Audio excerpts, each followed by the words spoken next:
Oy.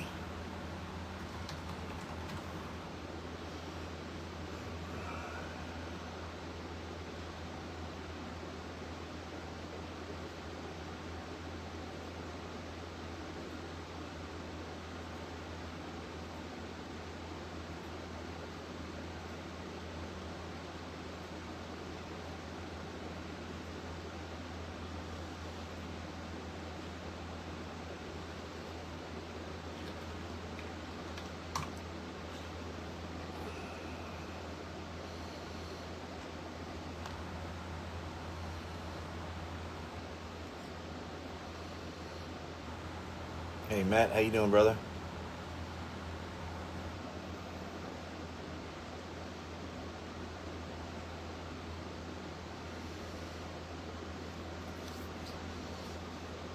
Sorry, your big prototype 5K is still on the bench here, buddy. I'll get it packaged and sent out either today or tomorrow. You have my word. Snowing hurts. What's up, man? Hit me up. Snowing hurts if you want to talk. Like we've discussed a few times. You have my number. James, how are you? Thank you for joining. Hopefully everybody had a nice holiday and took some time off like I did to spend with your family or significant others. What is going on with this computer? I am gonna close this out because something is not happy.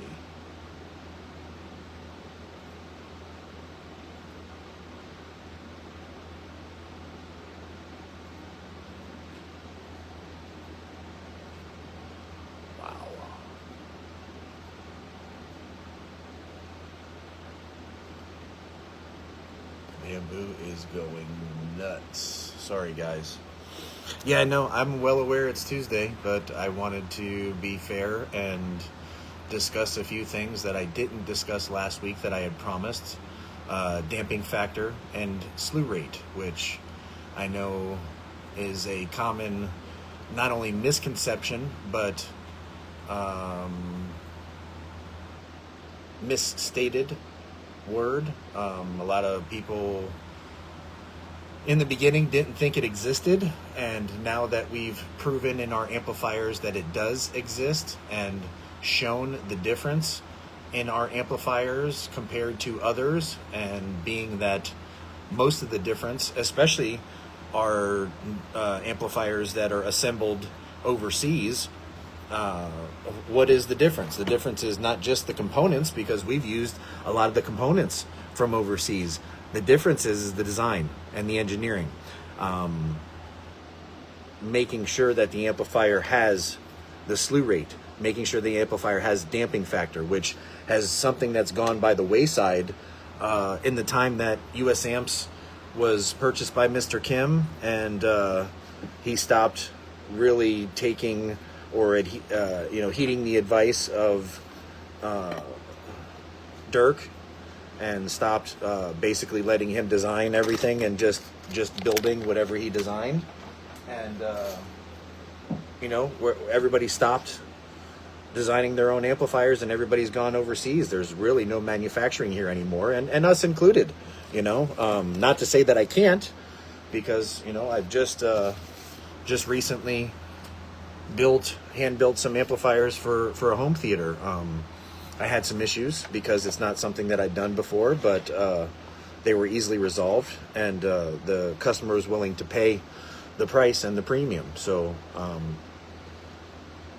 a lot of people like to say, what's the difference? US Amps isn't like it used to be because they're not hand built in the United States. Well, the difference is, I know what I'm looking at when it comes to almost any amplifier, but our USA 50, our USA 100HC, our 50HC, and our SQ442 were built right here, not on this bench per se, but the bench that I used to have in my house before I built this building.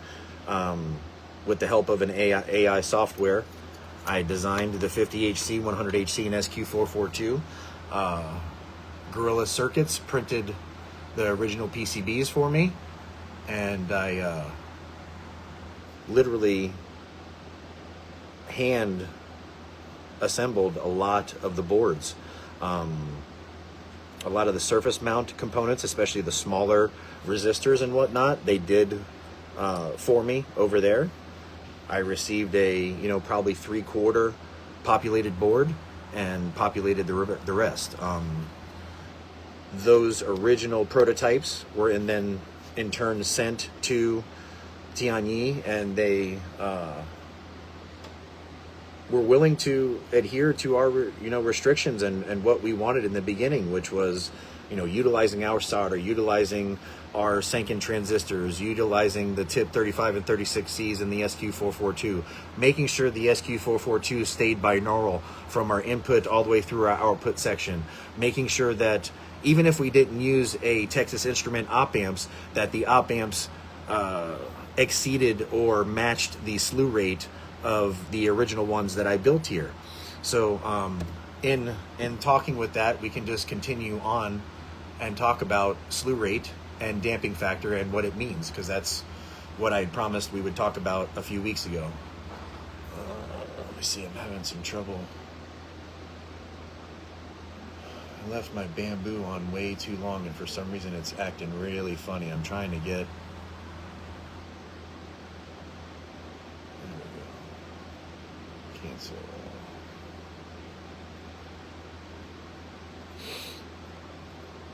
So, hey, welcome, Mitch. Your car is downstairs being worked on. Scott, welcome. Dominic, all the way from Germany. How are you, brother? Francisco Montenegro, what's up, buddy? Damien, what's up, man? Hopefully see you this upcoming week. Joey, welcome. All right, so Robert, welcome. Christian.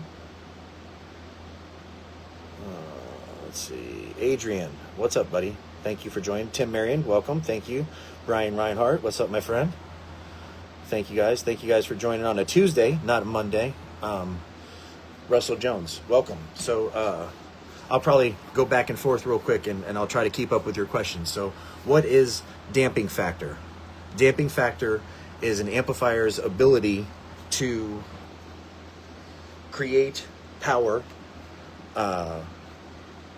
consistent, clean power with the incoming and outgoing ohm load. So if you wire your speaker or your subwoofer at 2 ohm, let's say, because this is a reactive load, the ohm load changes with the resistance, right? So everybody knows that a subwoofer is made up of a voice coil and a magnet that pulls against that voice coil, and there's resistance there. So the amplifier's ability to control that woofer, not just on the push, but the pull back, all right? Because the magnet is what's doing the pushing and pulling. A lot of amplifiers that have lower damping factors lose control of the cone. So that's the lower damping factor. When your amplifier has a higher damping factor, it has the ability to control the cone on your push and pull, regardless of the change in rise of your ohm load. So it doesn't mean that the amplifier eliminates impedance rise. It does not. What it does is combats or fights it by controlling the speaker.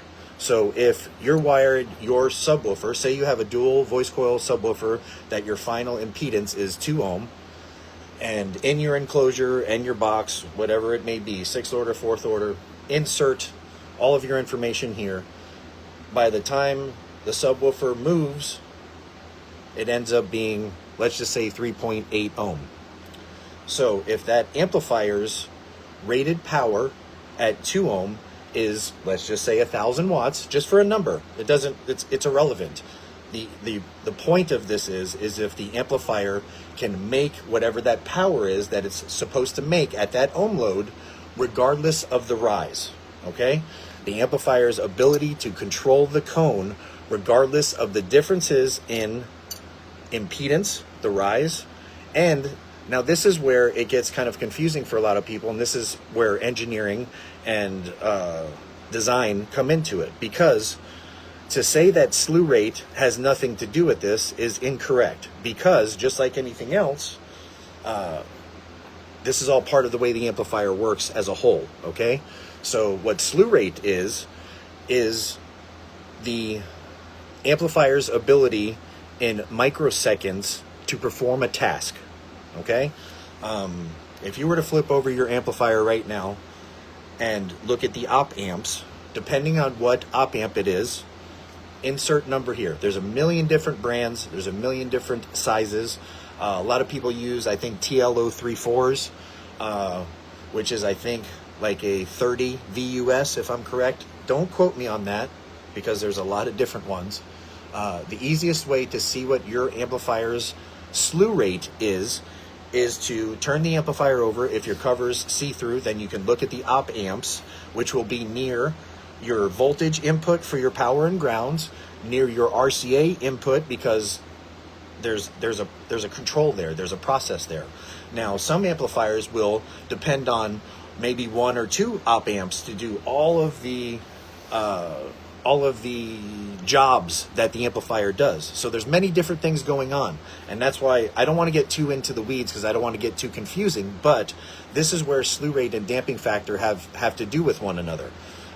If your amplifier only has, let's say, 2 or 3 op amps, and the slew rate of those op amps is extremely low, that means it's going to take the amplifier longer to perform these tasks. What are the tasks? So let's talk about the tasks. We have the amplifier's ability to take the voltage in and increase it, store it, and then turn it into usable power. That's one job. The crossover section, that's one, maybe 2 or 3 jobs, depending on the size of the crossover, your gain. If it has there's a million different things on crossovers. Sometimes they have an ability to go from 0 to 180, full pass, low pass. Some amplifiers even have a high pass, even if it's more often not used for a sub or a mono block. It's maybe not really a mono block. Most of our amplifiers are full range amplifiers, but they can be used and bridged and used as a mono single channel and used for subwoofers. That was a big confusion about our amplifiers back in the day when US amps first came out. A lot of people still don't understand, even once they receive our 50HC or 100HC, they don't understand that when I say the amplifier will do 1,000 watts by 2 stereo, or 4,000 watts bridged mono. That's taking both of the channels and combining them together. All right, I don't want to get too far in the weeds here. So the op amps it's their job to control and do the different jobs that the amplifier has. Another one of them is the input signal from the remote, because there's a voltage swing there as well. The RCA signal input, that's a job. Crossover, I already said that. So let's just say, just for a number, let's say there's 6 or 7 jobs that the amplifier needs to do, and that's what the op amps jobs are. In microseconds, that's what, or milliseconds, sorry, that's what the VUS or slew rate determination or number means. If it's 30 VUS, it means it takes that op amp 30 milliseconds to perform its task. Now, some designs, not ours, but some designs will have one op amp doing multiple jobs, and what it does is it slows the amplifier down. Now, how does that affect damping factor? It affects damping factor because damping factor is the amplifier's ability to control cone. So if you have one op amp doing multiple jobs, even if your damping factor is high, it's still going to be dragged down by its op amp's inability to perform the tasks, the many tasks that you're asking it to do. That's why if you look at our amplifiers, we have multiple op amps, right? So that's why our slew rate is higher. And that's why even if our amplifiers are rated at, let's just say, the 100HC, there's many videos, and this is another reason we do what we do. If you watch our videos that we have Jason and Brendan do, if you watch the videos that we share from the lab here, when we use the term lab, the importance of that, not just to show the power that the amplifier makes, the importance of it is to show what the amplifier is making with rise, because that's damping factor, what the amplifier is producing power-wise at the frequency level, going in and out, and it shows that because the TermLab shows the sine wave, right? It shows it at the top and the bottom. Now, when look at most Class Ds, even on the TermLab, most, not ours, and we'll get back to that, but if you look at most Class D sine waves, up at the top of the wave and at the bottom of the wave, it starts to get square, especially if you zoom in. The Class AB amplifiers don't do that. If they do, now there are some that do, not ours, but there are some that do. It's because they've used cheaper components, and the amplifier's inability to produce power with the incoming frequency and outgoing frequency and the rise in ohm load rise. There's many different, some people call it box rise. There's many different terms, I think, in there for, in the communities for it, but it's impedance rise. That's what it is. And the amplifier's ability to produce the same power regardless of that frequency at the ohm load it's wired at, and regardless of what the rise is, it's still able to make that same power. That's how you know the amplifier has a higher damping factor. So, for instance, what I was starting to say, we share these videos for a reason. If you look at the videos of when Brendan first put in the 100HC, the US Amps USA new one, the one I designed, the new 100HC is rated at 1900 watts. Let's talk about that.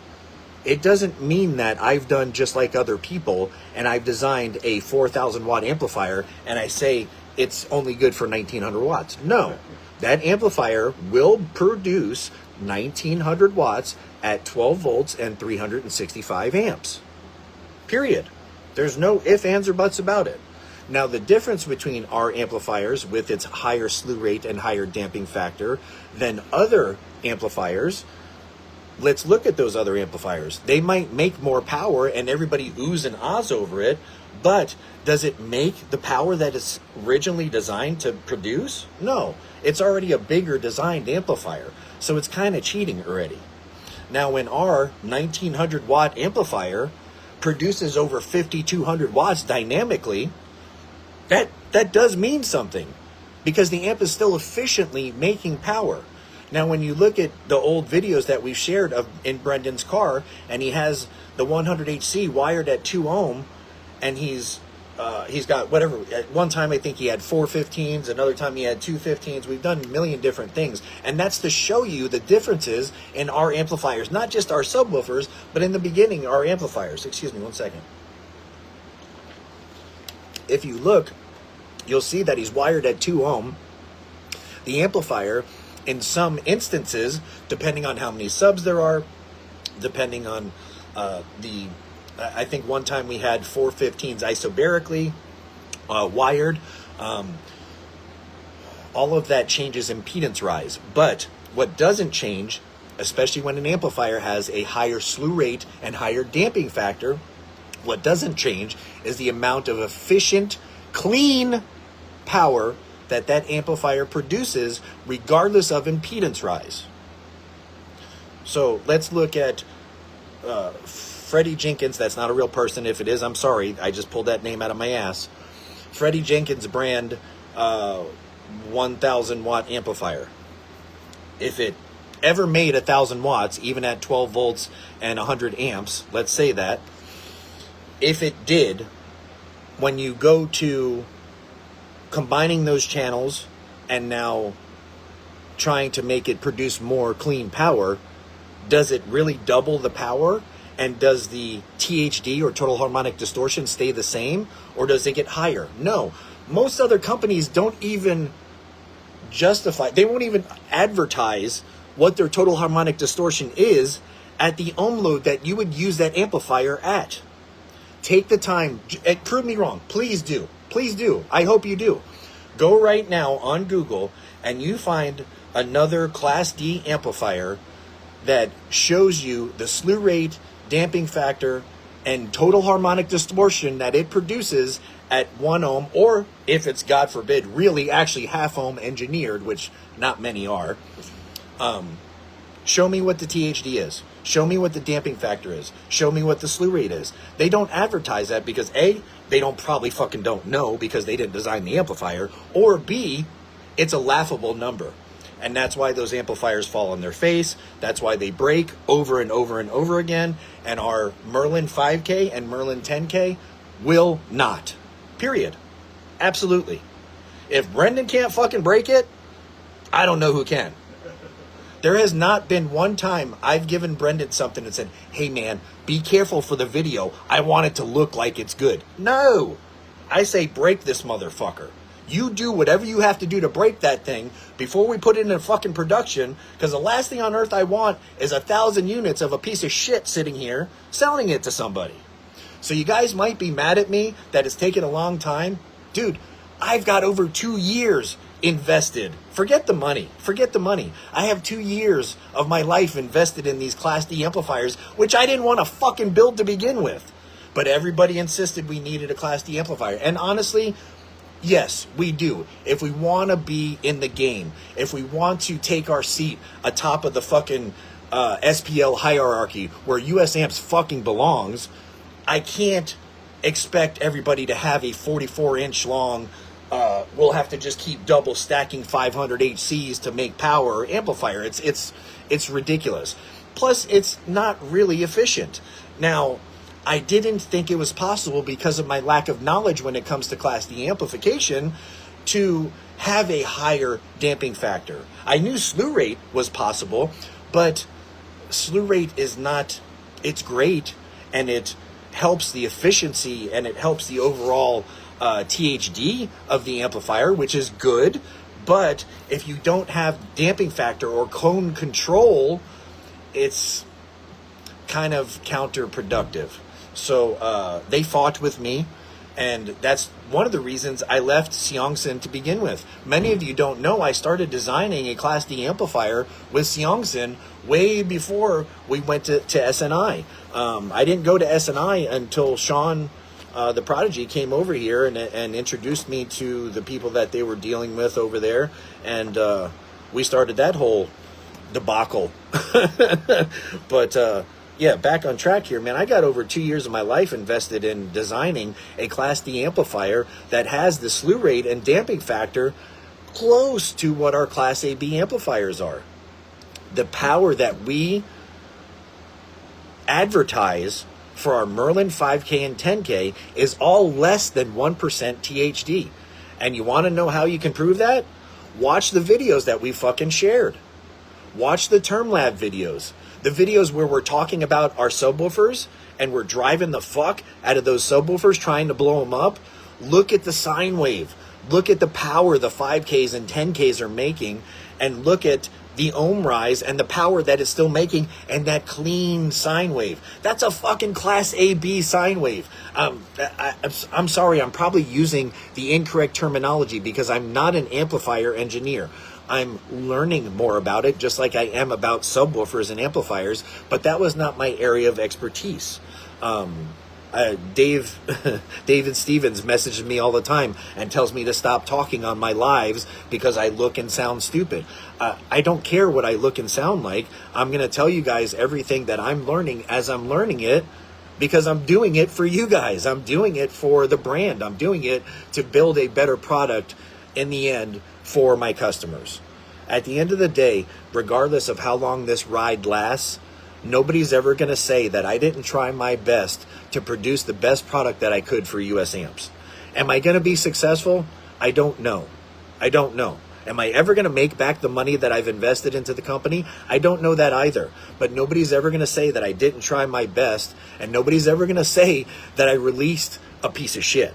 I won't do it. I won't do it. We have plenty of equipment. We have plenty of pieces of equipment.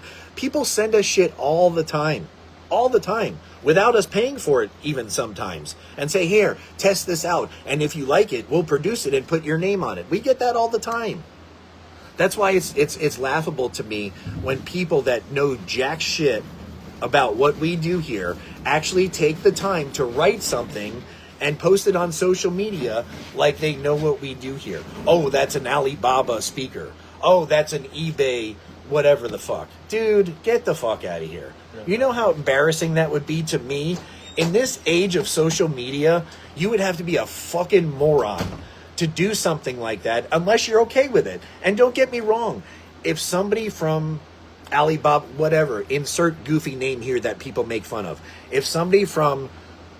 Dude, when I first started doing this, people made fun of Chinese amplifiers. Granted, what we have here is not a Chinese amplifier because I gave them something and told them to build it. I didn't approve the first 2 or 3 things they built. They didn't go into production until I actually sent them the fucking BOM file and Gerber file. That's how I know what we have here is what I fucking designed because I gave it to them. So that's what I had to end up doing to make sure I got what I wanted. I had to send them pallets of toroids. I had to send them pallets of transistors. I had to send them pallets of, everything that the ohmite resistors. All of that stuff we sent there. Not many build houses would accept that, much less do it. We were blessed. Thank you, Freddie. Thank you for the guys over at Tianyi for putting up with my bullshit. I'm a pain in the ass, but the end result is the 500HC, which was originally the AX5000. Thank you, Dirk. We made some changes to it and produced a great Class AB amplifier. But also the USA 50HC is a little powerhouse. The SQ442, I don't care what anybody says. Even now, and we've been out for almost 5 years, show me a 4-channel Class AB 1 ohm stable amplifier that produces 600 watts per channel at 0.009 THD, no matter what the fucking volume is. We've given it to people. Rawcat, I gave Rawcat an amplifier because I saw the way he tests things. Does he have the knowledge? Not really, but he's learning, and he definitely knows a little more about SQ than I do, and I figured he would give an unbiased opinion of the amplifier. That's why I've given him other things as well. I want to hear the good and the bad. Even though those pieces are already in production, there's always a version 2, and that's what we're working on now. But I honestly don't think there's any changes in the SQ442 that could be done. His biggest complaint about the SQ442 is that it made too much power. What the fuck is US Amps known for? We're known for fucking power. I didn't build the SQ442 to be a pussy. I built it to be a huge, powerful 4-channel amplifier. I knew what we were doing with the 500HC. It was in the background the whole time we were dealing with the 50HC and 100HC. I knew the 100HC couldn't be the end-all, be-all Class AB powerhouse. I just wasn't sure that the 500HC was going to produce the kind of power that I wanted it to. Thankfully, it does.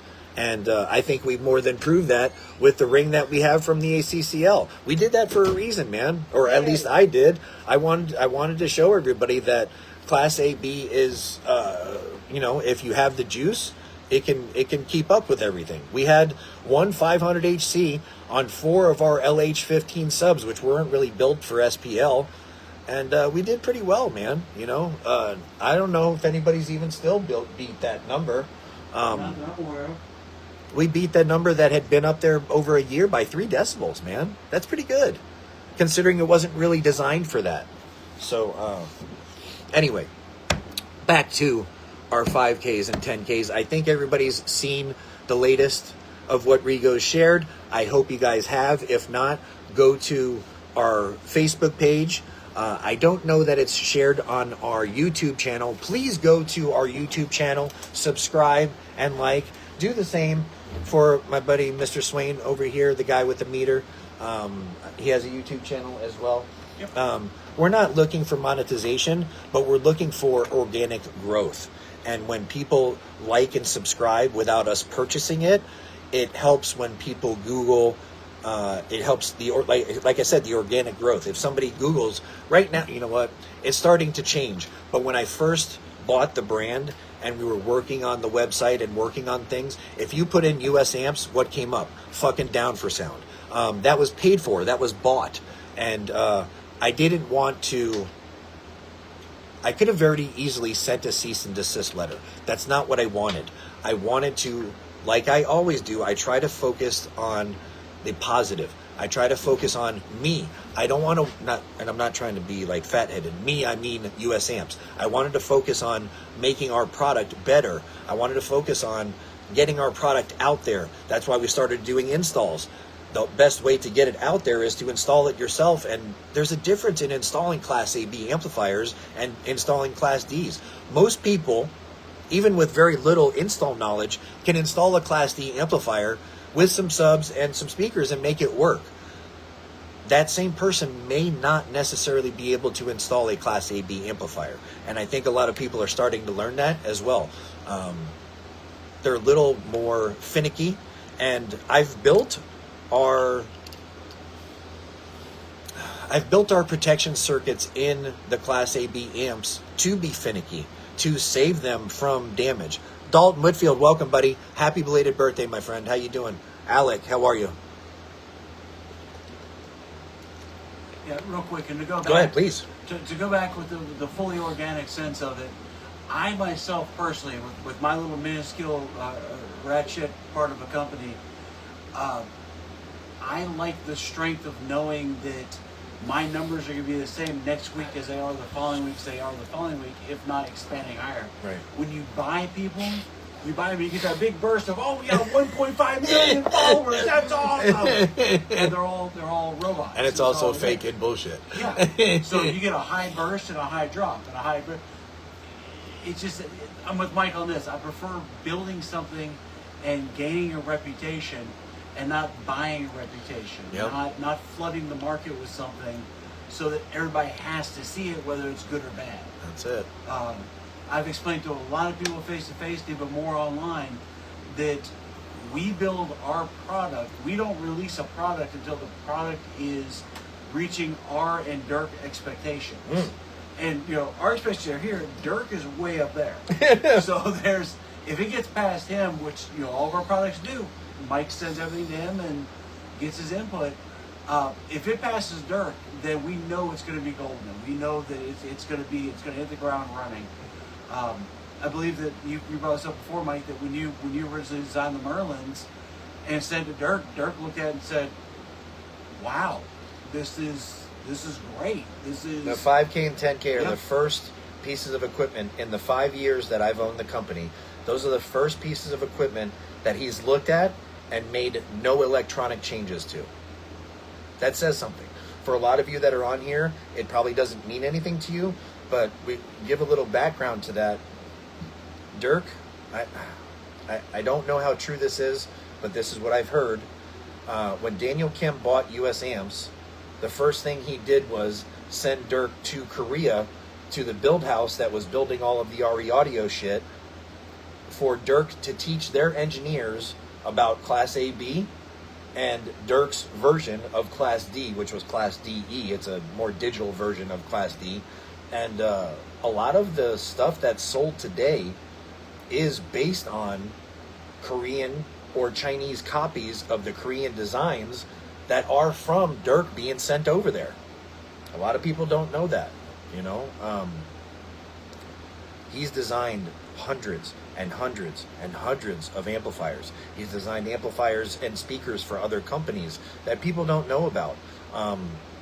He loses me. Not to say that I'm the end all be all. I know jack shit when it comes to Dirk's knowledge. But that's why I'm blessed, or we are blessed as a company, to still have him be part of this. And that's what makes the difference.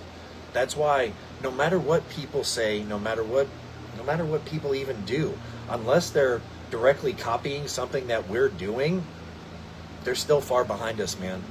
They're still far behind us.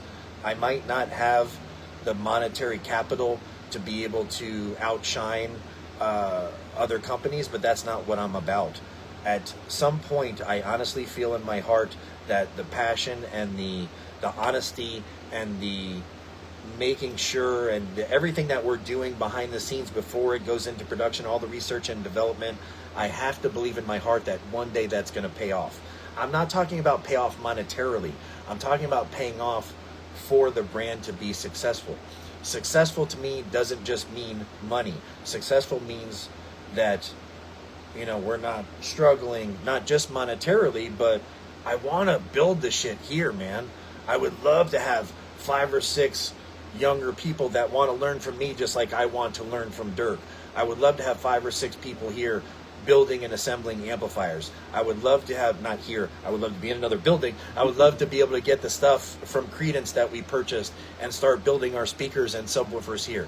I would love for the passion that the 4 or 5 of us that are part of this thing here, I would love to have another 4 or 5 people that feel the same way and want to put their heart into it, and that just spreads. And I feel like the more we put into everything that we release, I'm hoping that catches on and that spreads, kind of like, I don't know, man. I really honestly feel if everybody treated each other differently, instead of always looking for criticism or to cut somebody down or to talk down to somebody, like everybody's doing with my glue joints. Who gives a fuck about how the glue joint looks? They don't look right, Mike. You know what? And I'm sorry. You know what? I even went and bought some black silicone this weekend because I want to make sure that I know I can make black silicone look really good. It's very hard to make the glue joints look nice to me, and maybe I'm doing something wrong. But what's important to me is that the speakers last. And if it goes in Brendan's car and it lasts, there's nothing else to say, man. Well, aside from that, I know the Merlins that are in the Burb, those were built by you. And I made of steel. I ran 3 different lanes. I ran 2 for ACCL and 1 for Bass Wars, which anybody needs to check them out. Awesome work. And then I demoed the hell out. And then I beat the bejesus out of it on the way there and back 3 times, Friday, Saturday, and Sunday. And the subs are still together. Yeah. So I don't know how that. That's good, man. No. Yeah. And there's the thing too. It's unfortunate because here's the thing. A lot of the pictures that I share with Rigo, I don't say, hey, don't share these. And some of the pictures, especially over the last 6 to 8 months that I've been learning and doing more here, a lot of the times I build something on the bench and then take it downstairs and I blow it up and I know it's going to blow up. So why would I bother making it look pretty? Show me pictures or show me a subwoofer that I've let go out of here that is subpar. I mean, sometimes there might be a little glue drip, but guess what? Glue gets hot and it melts. If it's not perfect, it's going to heat up and move around anyway. I'm starting to use the triple joint rings now. I think that adds stability and also kind of hides the glue joints in some areas. I don't want to hide it though, I want to get better at it.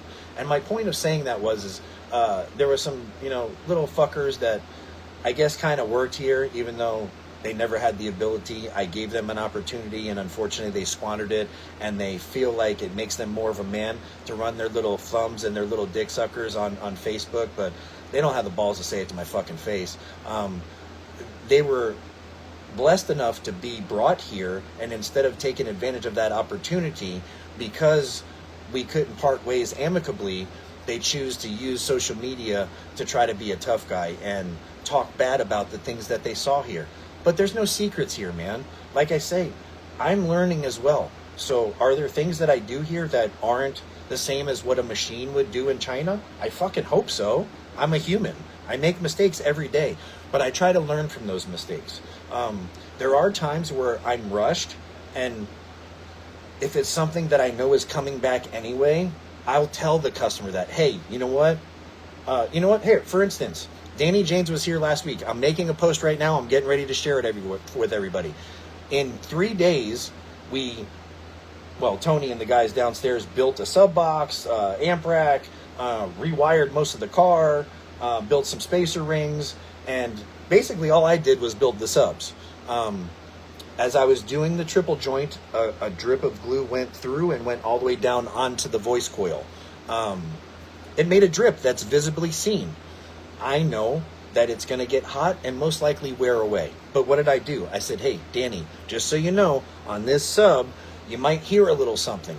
Now, after time, 3-4 weeks, 20, 30 hours of playtime, If that doesn't get hot enough and wear away and it bothers you to where you hear it, tell me and I'll build you another sub. That's just how I am. I'm not going to try to hide it and not show it to you.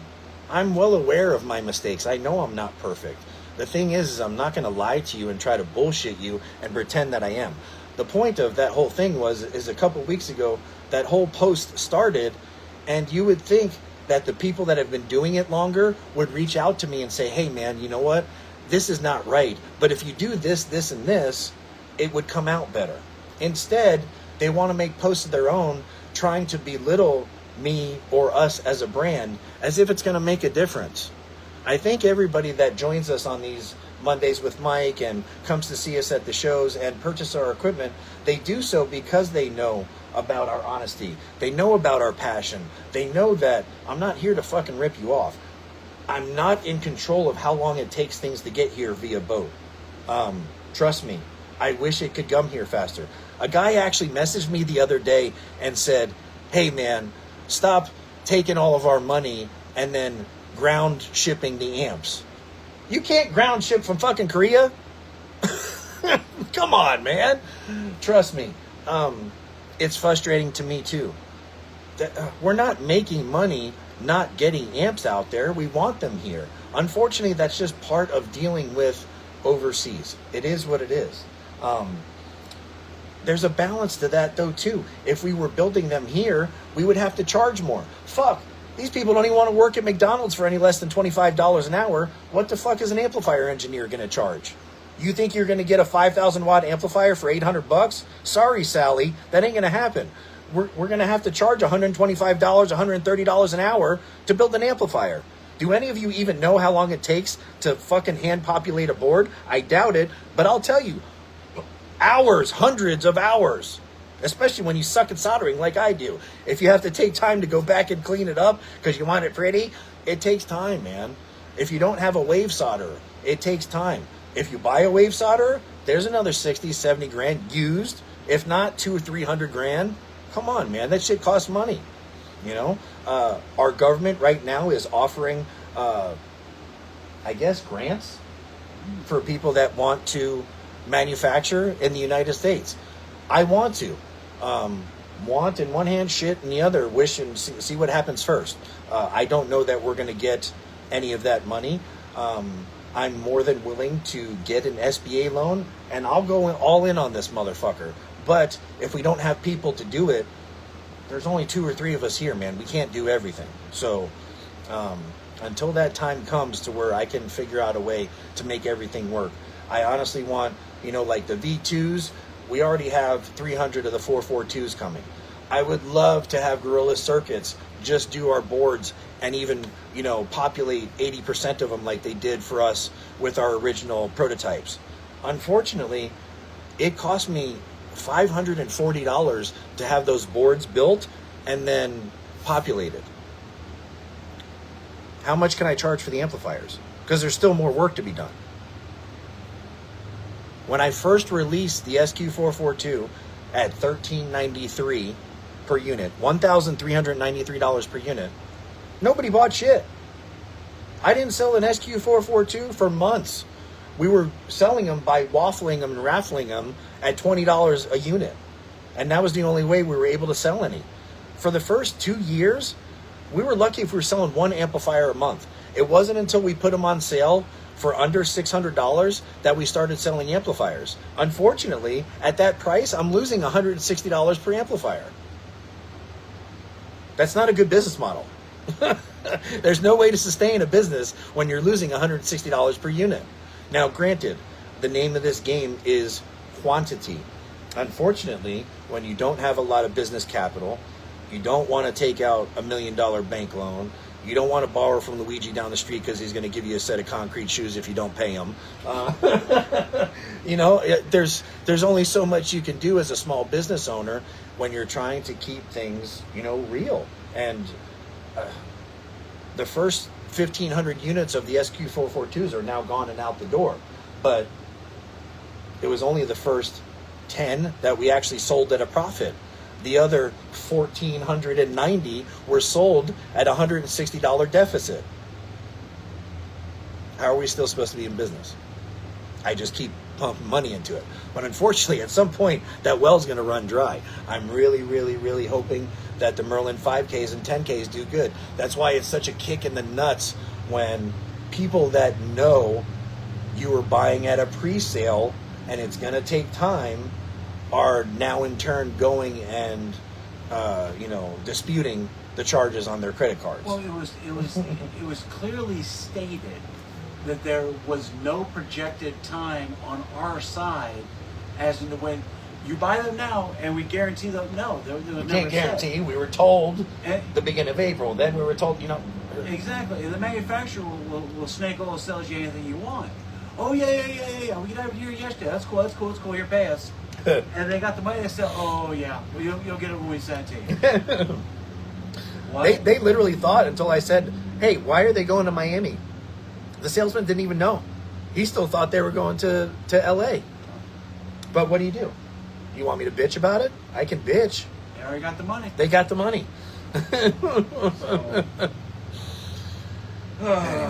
Okay, so I got a question here for you. Yes. What is the dampening factor of the 10K? Damping. The damping. Yes, I put the N in there. The damping factor of the 5K and 10K is the same. It is a little bit more than 1,000 or 1,100. Okay. Which, just so you guys know, I don't know a lot of other companies that share their damping factor of their 5K and 10Ks, but the average is around 250 to 350. So ours being over 1,000 is one of the main reasons that the amplifiers produce so much clean power, well over their intended rated power. And anybody that knows what they're looking at can flip the amp over to the plexiglass bottom and see the layout of the circuit that's in there to see that we're not using one processor for everything. We're using individuals and independents to help split the signal up to make it less stressful on the circuit, to make it a lot more efficient. Multiple op amps, yes. Op amps. Yes. That's the equivalency of, okay, so you've got yourself a 1957 Buick. Let's go ahead and put a 4-cylinder in there. Good It'll luck still moving run it. and roll. Yeah. But that nice gnarly V8 makes it roll and run smooth. You don't want to overrun something to reach its maximal expectations and get it to do something. It's always good to have a 4-barrel but never have to use the other 2 barrels. That's right. So, let's see here. When you guys going against RP Patel? Yeah, okay, all right. We'll bypass that one. So No, he's probably he might be saying that because I've said it before. Yeah. It's not about going against RP. I have no issues with RP, other than he did really push me to get the 500HC built, and then he kind of blew me off afterwards. That was the reason I pumped the money into getting the 500HC released, is because he promised me and he wanted to run all Class AB, and then he just didn't, which obviously, hey, God bless. He had intentions of running his own amplifier, and I don't blame him if the name of the game is making money. Everybody is better at it than me, obviously. But it's more about winning. I want to be the best. I want to win. If RP Patel has that seat at the highest SPL number for whatever class it is, then that's what I want to do. Is it going to happen next week? No. I would like to see it, but by this time next year. But that's a goal. That's one of many goals that I have for us as a company. I don't know that we'll see it, but it's a goal. It's a projected path. Yeah, and we're not sitting here idling. And if you guys haven't noticed, regardless of what's happened, ups and downs, there's peaks and valleys in life. Period. Relationships, business, friendships, name it. There's ups and downs with everything, and you take them as they come. But if you guys haven't noticed, there's been a forward progression always when it comes to this company. And I hope that it's always that way. That's what I've intended. I don't. If we lose somebody, or if somebody parts ways from here, I don't just look to put an ass in the seat. I want to make sure that the person that they're replaced with is going to better the company, or cares enough to try to bring something else to the table that we haven't seen before. And I say this all the time. The current team that we have now is a great team. I say that all the time, and it's not bullshit. I honestly feel that. I feel that the team that we have now is probably the best team that we've had yet. That doesn't say anything against the people that have been here in the past, because we've had some great people here. We've had some great installers. We've had some great, regardless of what the Prodigy may think of me personally or what I may think of him personally, I think he's extremely intelligent, and I wish him nothing but the best. Same thing with Rick. Just because we didn't work out as far as working with one another, I think Rick's extremely intelligent, and he has a place for his knowledge. I wish him nothing but the best in Glass Audio. Anybody that's not no longer here. But my point as an owner and as the acting CEO of US Amps is to always try to progress the company. And I honestly feel with the newest addition of Tony Cotton, I'd seen some of the things that he built in the past. I didn't even know it was on the table for him to be here, being that he was so far away. And everybody says that things happen for a reason, and I like to think that as well. I hope everything works out and we can move forward now with Tony at the helm of the R&D lab, and that allows me to pull away a little bit from the R&D lab and be back up here where I need to be. So I got nothing but love for even Austin and the little bitches that are running their mouths that are no longer here.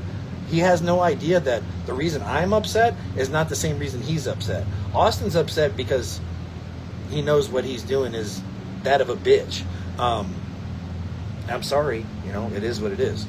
The reason I'm upset is because everybody that's here, I put my fucking heart into everything that I talk to you about. When I take the time one-on-one, regardless of whether it's about money or whatever else, everybody that's here, I try to talk to you as a friend. Regardless of whether we understand or see eye to eye or not, I still take that time out of my day to do that. And when in turn you spit in my face by trying to talk bad about me or the company, that's just cunt shit, man. That's just cunt shit. So I'm sorry. Even somebody like Austin, or what's his little friend's name that couldn't even build a battery box? I don't remember. Anyway, his little friend that couldn't even build a battery box, he likes to run his little dick sucker. I wish nothing but good for him as well. They're just young and they don't understand. They still live at fucking home, so they don't even understand life, much less talk about engineering or things that we deal with here on a daily basis. I wish nothing but the best for everybody that's gone and no longer here, and I don't want any enemies anywhere. Those times of my life are far behind me, hopefully. Yeah. Just because things didn't work out in any situation, never wish the opposing party negativity. It doesn't have to be that way. No. So, Jake Coates, I love your stuff. I had a 1994 Chevrolet Lumina that sat on the show floor for you guys in 94. Nice. John Duffer was my rep, and Mike can't think of his last name. All right, well, good. Appreciate representing the company. Those Luminas had those really long windshields, man. They were they were built for SPL. Oh yeah, wicked good compression on them. Aaron Lincoln, what's up, brother? Tony Pascal, how you doing, my friend? What's up, Tony? Jonathan Wells asked, any Merlin XXX sub updates? Okay, so I guess you haven't seen. I've tried to share that before. It's just like anything else. We have 100 of the new Merlin X motors. They've already been built. I've given the $8,000 or $11,000 deposit on them. The original, for those of you that don't know, the original XXX motors that are on some of the subs that we've built for you here. The original Gauss rating on those was somewhere around 2,000, which isn't really a lot. The Gauss is not the end-all, be-all of a subwoofer design. I'm learning that more as I'm learning more about subwoofers. But I did know in the design for the new Merlin X subwoofer motors, I wanted to have more force, because I knew in our soft parts and in our voice coils that we had built here at Precision Econoline in Fort Myers, that we had the voice coils built with a longer former and a lot more wind. So Gauss rating of the new motors that are waiting, which I can share after here. I'll share on our Facebook page. They're nice and pretty and shiny and chrome, and they have the nice top and bottom plates. They're ready to ship. They're just waiting on money. And unfortunately right now, as a company, I've invested all of my capital into getting the Merlin 5Ks and 10Ks here. That's why it was so important, and it hurt so bad for the people that had done the pre-orders to start disputing their charges, because I placed an additional order based on those already being sold and then having more for stock. So now we just have more to sell, which I guess is okay, but it's more money out of pocket, because I'm waiting right now. I just had to send the invoice in. I'm waiting for the customs agent to send me an email showing me what the tariff's going to be, which is, thankfully it's coming from Korea, so it's only 15%, but it's 15% of, I mean, you guys know how much your amps are, so times that by 193, and it'll give you a pretty good idea what our tariffs are going to be, 15% of that. So if any of you want to throw some cash Mike James's way, you let me know. I'm going to walk around with one of those buckets and a bell like they do around Christmas time. Or I'm going to have to start selling my testes, because I got a vasectomy at 19. They've just been sitting there for looks for a while. I'll volunteer one too. Sell one on the black market. But anyway, yes, the Merlin X motors are waiting. They're waiting on money. They just sent me a message at 2 o'clock in the morning asking for their money. It's funny because when I sent the deposit and they told me it was going to be done in 2 weeks, and 6 weeks later I'm asking for them, they said, oh, we're waiting on parts, and it's not a big deal, you know, like don't bother me. But now that I don't have the money, they're waiting to get paid, but they're just going to have to wait. The baskets, the 12, 15, and 18-inch baskets are already on a pallet. Again, just waiting on money. So we have enough pieces here to build whatever's been ordered. So we're not behind or waiting on anything like we are on the Merlin 5Ks and 10Ks. We have probably enough here to build another, I don't know, 6 or 7 of either a 12 or a 15-inch Merlin X with the soft parts we have too. We have plenty of voice coils here, and Lacey over at Precision Econowine knows what we need for our Merlin X. I can just shoot an email here, and within a week or so I'll have as many voice coils as I need. So Merlin X can be built as per order, just like they always have been. Yeah, that's the way mine were done. So they're very impressive, and they get more impressive every day as they loosen up. So that's a good thing. What's the max amperage draw of the Merlin 5 and 10Ks? Yes. A lot. Yeah, I mean that's Ohm's law. I mean, the 5K and 10K we've seen anywhere from 93 to 90% efficiency. So if the 5K is making 85 to 9,000 watts, that's pretty easy to figure out. It's a mathematical equation. Same thing with the 10K. We've gotten upwards of 16,000? 17,000 watts out of the 10K. So again, it's a mathematical equation. I'll gladly do it for you again if you like, because we do have a meter here that can read up to like 1,000 amps, but I don't have anything that reads any higher than that. I do need to get something that's a little larger. So Get something with a reducer on it, if nothing else. yeah. Do a 10x or a 5x. Yeah. But what's up, Brandon? Brandon Philbrick's in the house. What's up? George Delgado. Yeah, Delgado. Good thing I came on Facebook. Saw you online. That's great. Thank you for joining us.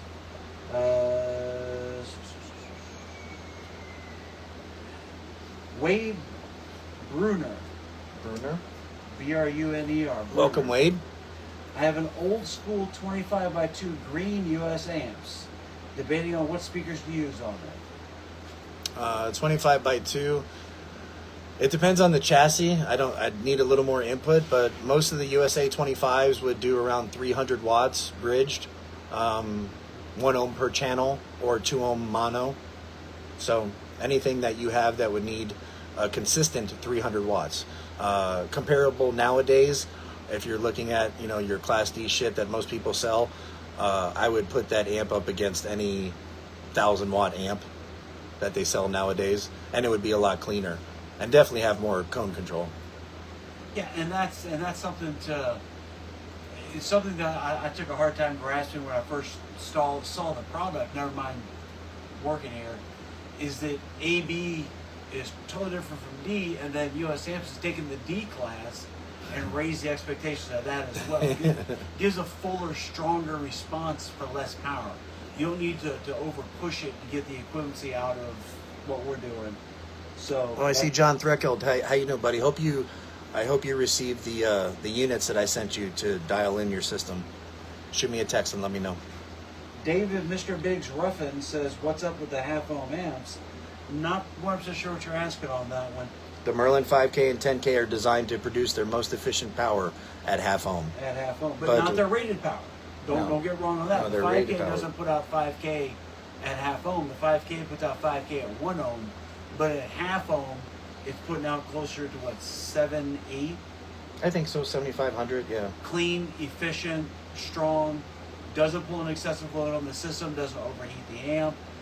There's a lot of No. factors involved in Yeah. it here. Yes. And all of that power is less than 1% THD. Yeah. And I mean, not for nothing, but I mean, looking at these amps that I have on the wall over here from 1986 through 2000, there's 2 or 3 amps up there that I know are quarter ohm stable, and plenty that are half ohm stable. Almost every single one of those is 1 ohm stable. Those are amplifiers that were designed for before most of you were even alive, much less playing with stereos. So I don't know how many other brands you know of that have been around that long, but we have brands that have been copying off of us for years that people don't even realize and think that we're copying off of them. It's almost funny. Yeah. Brendan Philbrick says it takes repetitive perfecting for sure, but strength doesn't always need to be pretty. You are so right on that one, my friend. Just because it looks good don't mean it's going to sound good. Best customer service in car audio, period. Don't Thank listen you. to the haters. Thank you very much. Means a lot. Yes, appreciate Hey, it. Rick Eggers, how you doing, brother? Rick, what's up, buddy? He's not lying on populating a full board. You're working on that now, Rick. I saw that. I saw you working on that power supply. Good luck, my friend. Harold Nims, N-I-M. Nimitz, yes. Nimitz. What's Good up, morning, Harold? good afternoon. One of our dealers from out there. Anthony Medema. Anthony, what's up, brother? Fam? More is better. Okay. Like I bought the SQ442 from the other day. Not in a big rush when it gets here. Wait for him, and we appreciate that, James. Thank you. We're trying to skim through these. We got a handful of them. We're back behind. Yes. What are you seeing an advantage to the Class AB over the Merlin? Is there an audible difference? 100%. Class AB over the Merlin? Yeah, versus apples to potatoes. You can't compare the two, honestly. You know what? I'm sorry, and here's the thing. I'm going to be honest about this. This was my dilemma in putting the time and effort into making sure the Merlin 5K and 10K had the damping factor and slew rate somewhat, as close to our Class AB amplifiers as it could. The whole big deal about being okay with losing the efficiency and going with Class AB is because you're giving up the efficiency for the cleaner power. Now, if you have a Class D amplifier that's creating the cleaner power, why have the lower efficiency of a Class AB? So I kind of fucked myself and shot myself in the foot by doing this, but the end result, like I said, from day one is to make a better product for the customer. Even if because there's always going to be the people that want Class AB no matter what. And that's what I'm hoping for. I hope I didn't just screw myself by doing that, because I'm hoping next week when the Merlin 1.5K comes in and the 250.4, that's just more product line that's Class D that's going to take less time and doesn't need, you don't have to be an aficionado when it comes to installation to installing our Class D amps as opposed to a Class AB. Well, they're just not as finicky. The target audience, and let's be honest here, People that are D-Class are D-Class. D-Class, AB's outdated. They're all misinformed. So they're going to buy a D-Class. Yeah. You know, I'm a Chevrolet guy. I won't buy a Ford. Right. Ford makes damn good vehicles. Right, no matter what. Ford Doesn't is all, matter. but Chevrolet is always best. My Ford's on fire. My Chevy's on fire right now. Right, But doesn't I'll matter. never buy a Ford. That's it. It's unfortunately the mindset people get. So, let's see here. I want 2 Merlin F-15s. Well, there you go. Stronger motor, higher BL, somebody asked. Anthony Medina.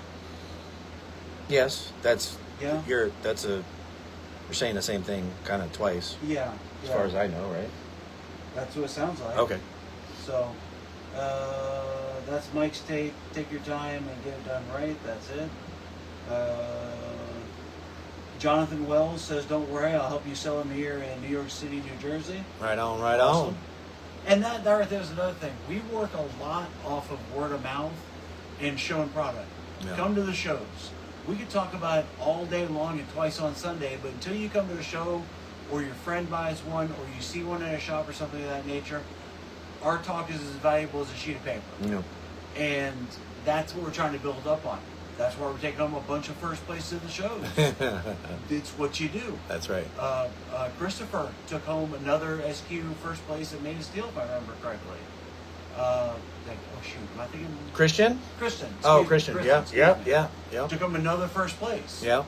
Okay, well, how do you keep doing that? Oh, look at the common denominator here. What's funny? You know what's funny about that? Huh. Is he has a car full of our Class D amplifiers and he's winning sound quality. Oh. Oh, that's right. Uh-huh. Because you got to put the There's amp not a back. Class AB amp in that car. That's right. But before, when he first started, he had... Yes, yeah. I okay. had a 100 HC on his 12, and So he did the old swapperoo, and really there wasn't that much of a noticeable difference in the sense Nope. of the ear of the judge. no. Imagine that. Well, hey, God bless. You know, it's not because of me. I'm not going to take credit for that. Obviously, Rick Eggers has taken some time in tuning and doing some other things in there, and Tony Pasquale as well. I mean, those guys have an ear for things that I don't hear. I mean, Yeah. I just can't. So, God bless, and thank you to everybody that helps with things like that. You know, Tony Pasquale over at Creative Car Audio, he's helped with Dennis Soucy's build, who's probably going to end up, I think, beating everybody in the country this year, Nice. except for maybe me. But Tony built that truck as well. So, yeah, I don't know, man. I think with the crew we now have here, with the addition of Tony Cotton and you know, Tony Pasquale doing our sound quality shit, man. USAM's gonna be hard to fucking beat this year, man. Sure as heck is. Tony Whitmore says, run a big sale and get some money in. Everything is on sale. I was going to say, you can't really get more of a sale. Yeah, there's not much more to do here. Jess Hammonds, can't wait to get these amps my build. Countdown is coming to an end. Beyond worth the wait. Oh, I believe Michael agreed with me on this, that we are hoping that when these do come to market, when the Merlin line does come to market, and people can get a physical view of the output that we are seeing here, that I'm seeing it's going to be somewhat of a takeover. I hope so. So, Dalton Whitfield, I'm currently in the process of building my own subwoofers on top of the set of Sundown Compact Neo V1 motors I have. Nice. I've been down the weeds with publicly available parts. That's a tough one. Wow. Okay, hold on. Let me skid over this one here. Spiders compliance, number of spiders, coil type, height criteria, do yourself build, one of the focus points of the balance of CMS. So as to have a better bandwidth outside tuning without sacrificing outboard tuning. Also curious on who else in the basic community that isn't a company is building their own subs with DS burners seriously in mind. If you're allowed to disclose, Mike, how tall is the winding width on the XXX Merlins? When I measured the DTX Dreamsicle coils, it measured at 90, which caught me by surprise. Oh, okay. I presume the XXX Merlin coil is the ballpark with such a large amount of X-Max. I believe he is getting the coil and the measuring apparatus. You asked the question. I will try to answer it to the best of my knowledge. So I don't know if you caught on the end of that, Mike. No, sorry. When I measured the DTX Dreamsicle coil, it measured 90 mil, Okay. which has caught me by surprise. 90 is huge. I presume that this XXX Merlin coil is in the ballpark with such a large amount of X-Max. Well, I mean, there's other variables that come into play there, right? I mean, Surround, spider, everything else. Mechanical. there's a mechanical limitation The of the mechanical's the motor main and one. the T-pole and the backplate, right? Yeah. You can put a big exhaust on a Yugo, doesn't mean it's going to go any faster. You go.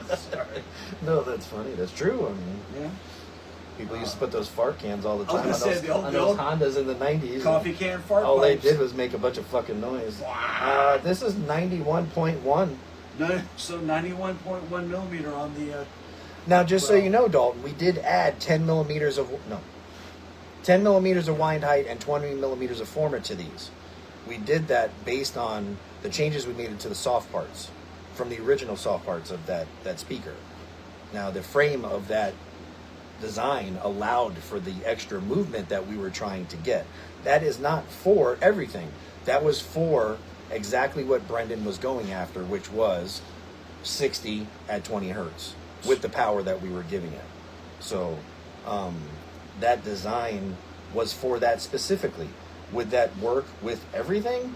Believe it or not, I've used this in other speaker builds, and that's a lot of the things that people that have been here working have seen me do. Yeah, I'll cut off this former because we don't need the extra, but this seems to work well in the gap.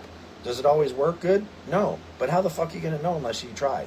I mean, I'm learning about also how much of the coil has to be not just in the gap this way, but there's space limitations in the gap between the inside of the, I guess, the T-pole or the outside of the T-pole and the inside of the outside ferrite.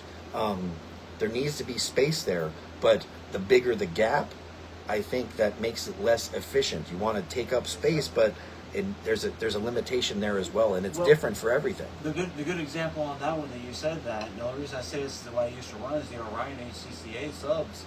They've got a gap big enough you can almost stick a pencil down there. But they were pumpers, they were Right. air movers, Yeah. but they didn't cool down for squat and they were inefficient. So what's the compromise here? You Right. know? No, and I mean that's the thing. There's a lot of things that we're doing that we're guessing at, and even the speaker builders themselves are telling us that we're stupid to do. But when it came to what Brendan was going after, we kept getting closer to what his goal was. So we felt like we were going in the right direction. And that's what I push, and that's what I preach, and that's what I scream so loud, is that we don't go to Alibaba and pick menu item number 27 and order 3,000 of them, and then flood the market with it, and wonder why they keep blowing up or people aren't happy with them. This is test. I wish I could. This is trial. This is error. This is trial. This is error. This is the Merlin was on revision 3 before we even brought it here and started testing it in our lab. Right. And putting it in Brendan's car and putting it in my truck for the 5 minutes it was in there. Yeah. And it launched all the subs. Man, we hooked them up, and I said, Yes. "Well, shoot." So, but that's what it comes down to is that I think the separation of us from other companies, and not trying to throw any other company behind the bus, but the separation between us and another company is that we have a lab here in Florida. We physically take the product, even though it's made overseas, and that's a controversial conversation. Mhm. But it is designed stateside. It is information sent overseas. They build it cheaper, and unfortunately, there's no way around it. This part. I wish there was. Life, I wish there was. you know. So I literally have sent this 6x9 design, which is supposed to be our new Timber 6x9. We've literally CAD designed it to work with the 3-inch voice coil and the Timber 6 and Timber 8 magnet. I can't get anybody to fucking build it. I've sent it to all of our speaker guys, and nobody's even given me a price. And this is overseas. You know? I mean, even the original people that built the Timbers for me, which you guys know that name brand, the only way I can get them to do it is to buy 2,000 of these. And I'm sorry, it just doesn't make sense to me as a company monetarily to buy 2,000 fucking 6x9s. If I had money behind me like other brands, sure, why the fuck not? But 2,000 6x9s, dude, it's gonna take me fucking 5 years to sell 2,000 6x9s. It just doesn't make sense. You'll be retired with a 6x9 sitting around you. I'm gonna tell everybody how great 6x9s are. We're gonna bring back the 90s where everybody put 6x9s. There you go. Whole row in the back. You don't want Back of the components, good. you want To 6x9s. be fair, all these new trucks come with 6x9s in the front doors. Yes. And the- Really? Oh yeah. Yes. Yeah, the Rams. Oh yeah. Yeah. Rams, No, that's why I Ford, started Chevy, that. all of them. Yeah, that's the whole reason I started that And is. they're, and they're dedicated mid-base drivers in those positions. So, Right. I mean, it makes sense, but 2,000 is a lot. I thought the day of the oval speaker went away the dodo bird. No. It was No. It's effective. Yes. Anthony. I think the reason that car. Sorry, I think the No. reason that car sounded that good is because of the door speakers. Yeah. No, they're definitely mid-base drivers. Yeah. And they're Wow. Yeah. They are right. Yep. So Anthony Medina again asked the 50 HC versus the Merlin sound wise. He obviously knows that the power is going to be a significant difference. The Merlin Sound-wise. 1.5K. Man, that's a tough one, That's a buddy. tough one. That's a tough one. It depends on your setup. You know, if you have the juice, if you have the alternator and you have the lithium bank to power the 50HC, I would not trade a 50HC for a 1.5K, because I know the 50HC produces up to 2,000, maybe 2,300 watts at 0.04, regardless of the frequency. I honestly think that the Merlin will probably be a little bit more power, but it's going to be closer to 1% THD. Are you going to hear that difference with your ear? Probably not. Again, it's going to depend on what you're going after. From what I remember, Anthony, you were trying to build a sound quality vehicle. Again, I kind of go off in the weeds with all this shit. Sound quality to me is kind of because they use people's perception or people's ear to determine on who wins. I don't like that. I don't understand it, and I can't believe with the technology that we have today that we haven't figured out a way to use things. What is the point of me building an SQ442 that produces all of its power at 0.009 THD if it doesn't matter if we put it in a car and then Christian Koperberg goes up with his Class D amplifiers that are maybe 0.1 THD? You don't hear that with your ear. So what the fuck the point of having it if the sound quality people aren't going to utilize a machine to measure it? Nope. That is 100%. I agree on that. People don't want to pay more for the amp. They don't give a shit. It's always going to boil down to install over that stuff. That's right. Oh, God, That's yeah, right. You said it right there. Well, the tuning. I mean, we've seen how much just in the last couple weeks. Shit, the Z28 sounds like a completely different car. I thought I blew the woofers. I thought the doors were fucked. And Tony came in and fucking tuned it. It sounds like a completely different vehicle. I mean, and you can have 2, 3, 4 different people tune something completely different, and they can all sound good, but it's just a little different, because everybody's hearing things differently. There's a certain amount of bias that goes into anything that doesn't require a machine to measure it. Yep. And that's what bothers me about sound quality judging. I'm not saying that there's something, well, yeah, I guess I'm saying that there's something wrong with it. Like, I don't know. It's honestly what I've seen myself, and I don't compete in SQ because I find it, for me and what I do, I find it to be a waste of time. And that's the equivalency of somebody that runs oval track right by the people who run the quarter mile. Yeah. We both race. We both race, I right. just have no respect for what you do because I Right. don't do it. Yeah. But being a person on the sidelines watching, I have seen too many times that a new product came into the flow of things. And, they're taking all the first places. Mm-hmm. And then they have a run out between each other. And then all of a sudden they're not taking And first all of a sudden place it's garbage. anymore. What happened? How did it become garbage? How did two people disagreeing all of a sudden make it not sound good? I need information on that. People hit me up on that. Yes. So, let's see here. Anthony says that I'm a Class AB guy all day. I love a Class A, but might need nuclear power for all that. No, they definitely are hungry. There's a Put out. there's a line of diminishing returns when it comes to almost everything, and I honestly believe that Class AB is about the closest. our tube amps, and Rick, let's not argue again about this, Rick. Our tube amps, this is as per Dirk, because of the bias setting, is pure Class A. That's a 50 volt fucking amplifier. Again, it's only 0.04 THD at its cleanest. I don't honestly think that it's worth as much voltage and amperage as it takes to drive that amplifier, because that's a 600 watt amplifier. What the fuck are you gonna do with that nowadays? You might drive some mids and highs with it, but you ain't gonna drive no subs. No. Subwoofers have gone so far off the reservation as far as efficiency and effectiveness. I mean, think about it, technology. Computers, you buy a laptop, before you even pay for the fucking thing, something else has replaced it as far as, you know. But subwoofers are still a fucking coil and a magnet. Like, we're missing something here. It's not efficient. Going, you know, I mean. Yeah.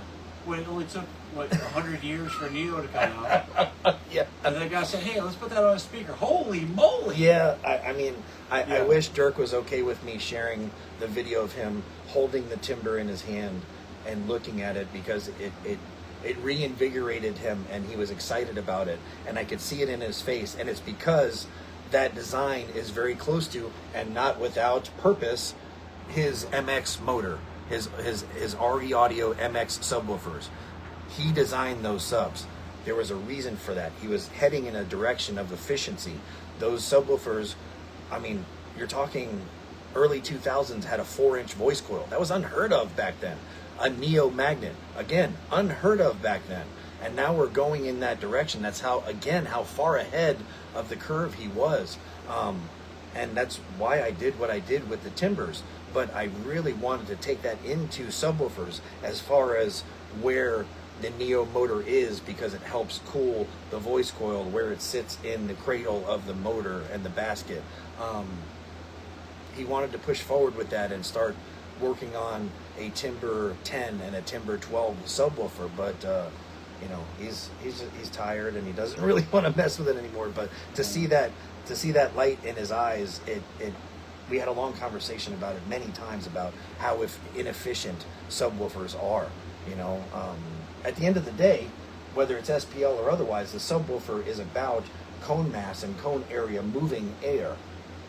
So if the 15 is still a 15, but now it takes 7,000 watts RMS to still move that amount of cone mass, is it really more efficient? Did we really get anywhere? Is it breaking SPL records? I mean, think about it. The guys were hitting 60s back in the 90s.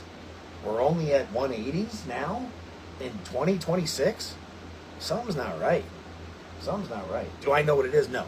I'm not fucking smart enough, but I don't know. I'm just bitching. Just talking. No offense. It's general inefficiency of design, you know? There's room for work there, and I wish, and I hope Tony coming here frees up that time for me to work on things like that. That's the things I want to work on. I want to have a Timber 10 and a Timber 12, or a line of Timber subwoofers, you know? That's what I would love to do. Full Timber line would be amazing. Right? So Richard Charles says, I sell people on US Amps all the time just by showing them what they can do. Thank you. That's what we go for. We appreciate that. Thank you. Jess Hammonds. Jesse. Jesse, excuse me. No, you're good. TSA Hammonds. I got 3 shows coming up. Already got a bunch of people hyped to see the US Amps in action. I got 2 in Michigan, 2 in Ohio. That doesn't math out, but if 3 shows and you got 2 here and 2 there, but I get what you're saying. Yes. We yeah. greatly appreciate that. I told him I was going to send him 2 Impact amps to try out on some things, and one of the 500 HCs, maybe one of the double stacks that we're not using, just to test out, and he was going to do some videos and stuff. So Well, stack it over there and I'll package it up and get it out. Yep. No, thank you. Yeah, Rick Eggers says, remember the mids and highs amp is an Impact. Yep. Okay. Adam Anderson, have we talked about the new DSP? I think we talked about that a couple times, haven't we? The 18 channel? I believe that's what he's speaking of. Yeah, I haven't received it yet. So the company that I found that was or is building the Alpine PXE 0850X that's currently doing our 14 channel, is now sending us a prototype of an 18 channel. So I have not received that yet. Not sure where it is. I'll message them tonight and see what's going on. Terry Ray says he's making games with the Tahoe. Freaking, that's awesome. Yes. Nothing but positive progress. Yes. Yes. Okay, let's see. Anthony says, my 50HC makes where it was rated for. Yep, that's it. I have a picoscope setup with one channel running differential probe and a second running high precision clamp. I see up to 2650 for the power. Play music, and it disappeared. There we go. Which is all I care about for the sine wave is the power. Yeah. So that's awesome, man. Well, Out of a 50, that's great. What's up, Kristen? We're just talking about you, buddy. Brandon Philbrick says, I believe that particular coil, the Triple X, works well. The Neo model Brendan Gardner ran. yes. Well, if I remember correctly, I got him close to the goal. Correct. Yep, you're right on that. Yes. We didn't get them. We didn't design them for that. We designed them for the Merlin X subs. But yes, we did use them in Brendan's Neo subwoofer. Yep. But the new version of the Neo sub, which my subwoofer guy just said last night will be done this weekend. Sweet. The 5-inch voice coil. I think it was somewhere around 12,000 or 12,800 Gauss rating Neo motor, which is probably double of the one that Brendan has in his car currently. I'll take my watch off when I work near the thing. Jeez. I'm hoping to see those next week. He is sending 2 15s. That will be very exciting. Can't wait to put them in Brendan's car and see what's what. Oh yeah, for sure. Dalton Whitfield, thanks for going in depth, Mike. Very cool and much appreciated. Absolutely. Will the Merlin Triple X have a different U.S. amps mega roll surround than the other U.S. models that have currently in-house mega roll? No, it's the same. It's Yeah. the same Mega Roll surround. That's what you designed. Yes. Yeah, so no sense of change there, right? Nope. Mario Flores, good afternoon, Mike. Good What's afternoon up, to you, brother? Mario. How are you? All right. Any 6x8 soon? No. No. Sorry, not to be rude. No, I Yeah. trust me. I'd love to do the 6x9s. I just can't. Yeah. I can't. If I could find some, I'm still waiting. I found a local foundry. Well, he's a small foundry. He wants a Merlin X8. He offered to use his foundry to make the prototype of the 8 and the Merlin X10 for us, which we have the CAD design for. But going through a couple different companies, it was going to be upwards of 10 to at the bottom end 10 to 12,000, at the top end 30 to 40,000 just for a prototype basket. How many subwoofers do I have to sell to make that worth it? Okay, I'll let you think about that for a second. Anyway, so I've kind of let that go by the wayside. I had a customer call me. He lives in Florida. He wants a Merlin X8. I explained to him the issue I was going through. He said he had a small foundry. It's been almost 6 months. I talk to him every once in a while. He said he had some problems with the prototype. He had some problems with the smelting. Anyway, he wants the subs and owns a foundry and can't get it to work. So, like, again, it's just like the 6x9s and anything else. I have to make it worth it monetarily for the company. I have to put the money where it makes sense for the company to where it can come back sooner rather than later so I can reinvest and get more product.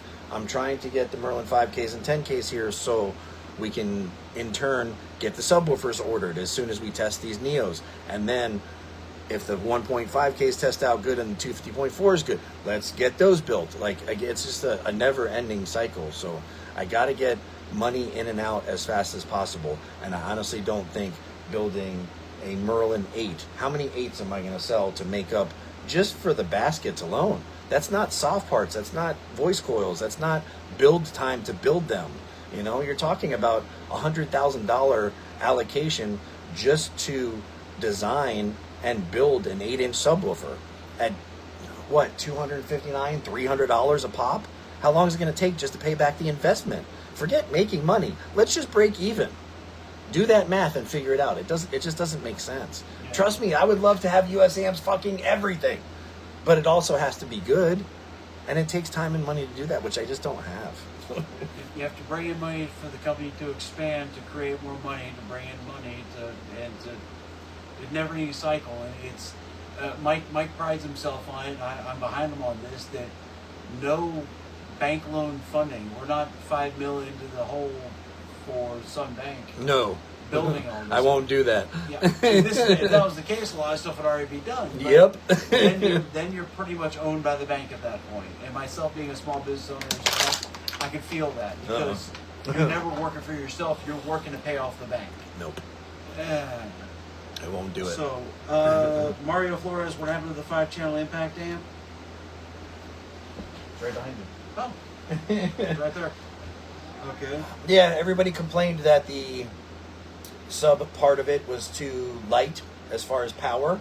It was 400 by 1 at 4 ohm and I think 530 watts or something like that by 1 at 2 ohm.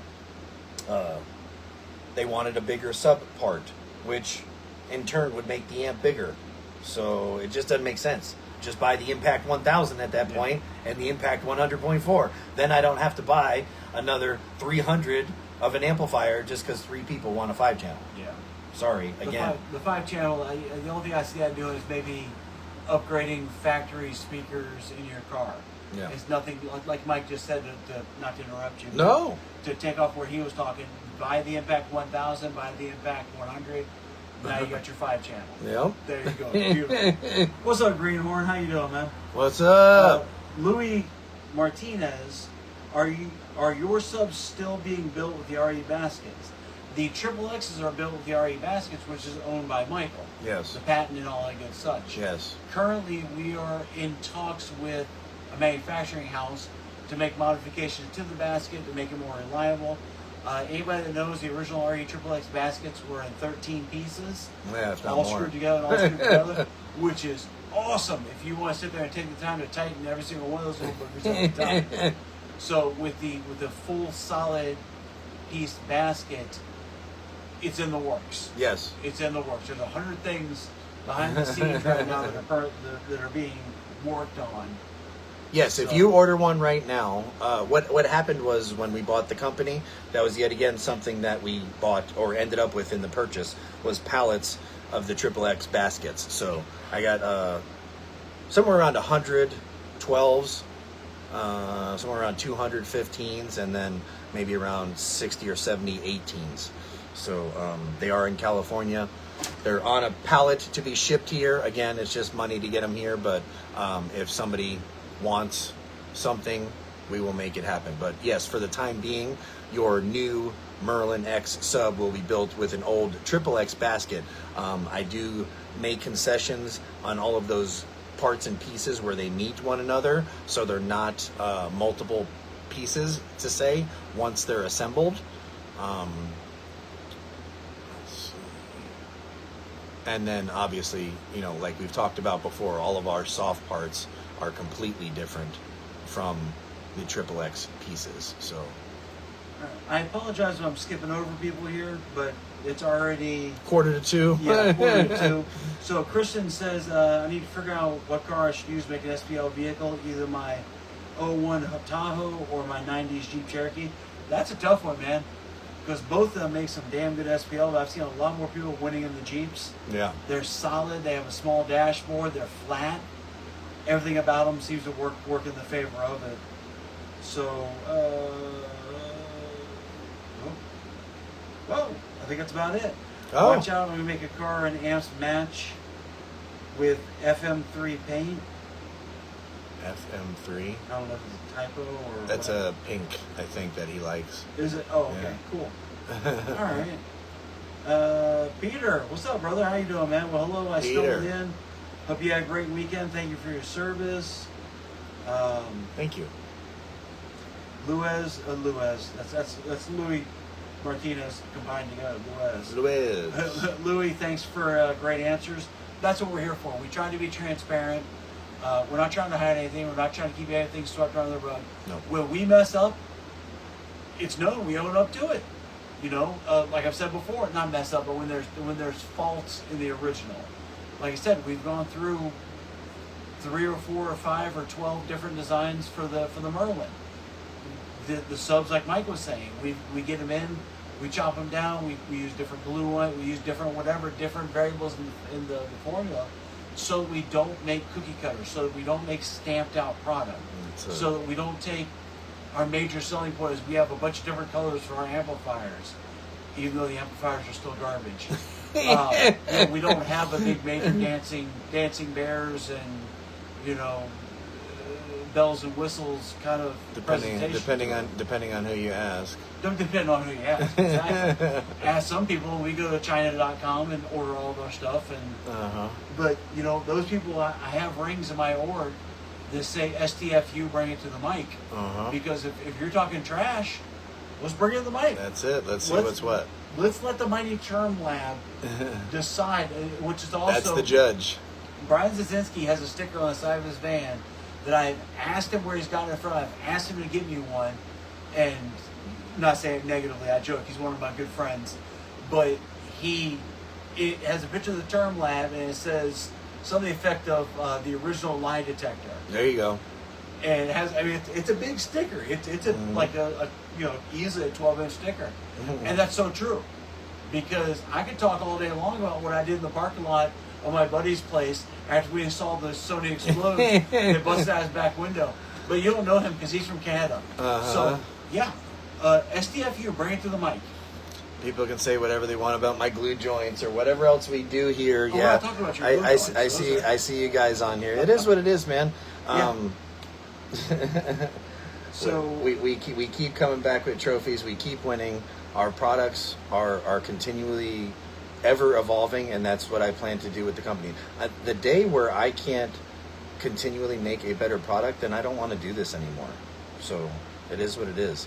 Unfortunately, people have taken things personally. I never meant for anything to be that way with anybody that's worked here, either now or in the past. I've always tried to help and be nice with everybody. Unfortunately, I can't also, I'm not everybody's bank either. I can't finance everybody's dream system. A lot of people come here with dreams of grandeur that just because they work here, they should get equipment for free. I had somebody mad at me because they asked for something, they wanted to build something for one of their friends or their wife's car or whatever it was, and when I said I would give them team pricing, they said, oh, well, you gave Brendan all his equipment. First of all, it's not true. And second of all, even if it was, that's between Brendan and I. What I do with Brendan, what I do with Jason, what I do with whomever is between me and that person. That doesn't mean that, even if I did give Brendan everything, that doesn't mean I'm going to give you everything. If I feel like you've put the effort towards something, and I watch that in everybody individually, when they're here, when somebody comes here to work, hey man, whatever it is that you do and the reason that I've hired you, you do this for me, and I in turn will give you what you want. If you're given a couple opportunities to prove yourself and you basically just spit in my face, why am I going to put myself out there?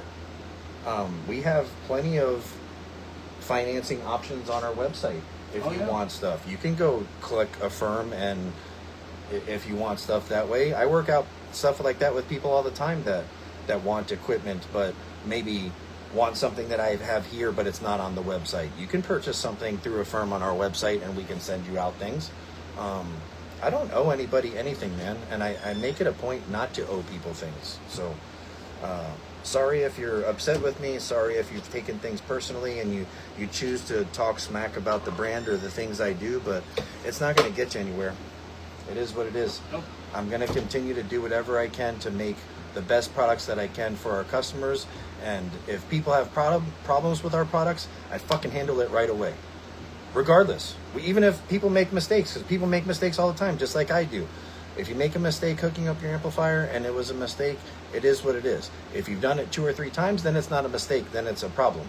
But I try to cure that problem in the email, in the text. Jason does it as well.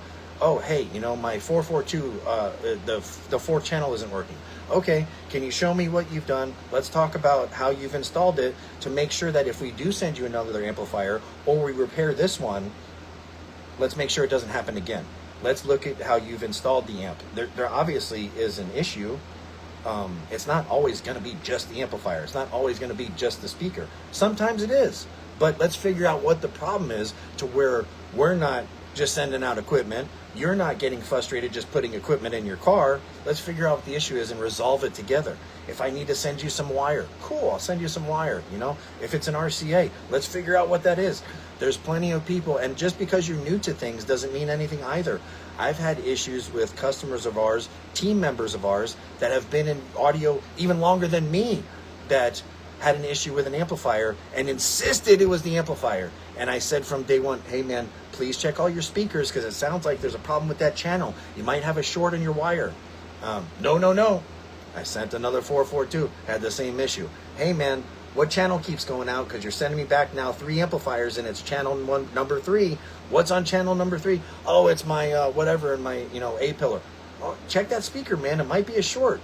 No, it's playing. Just because it's playing doesn't mean the voice coil isn't starting to let go. You got to check things out, man. So, am I always right? No.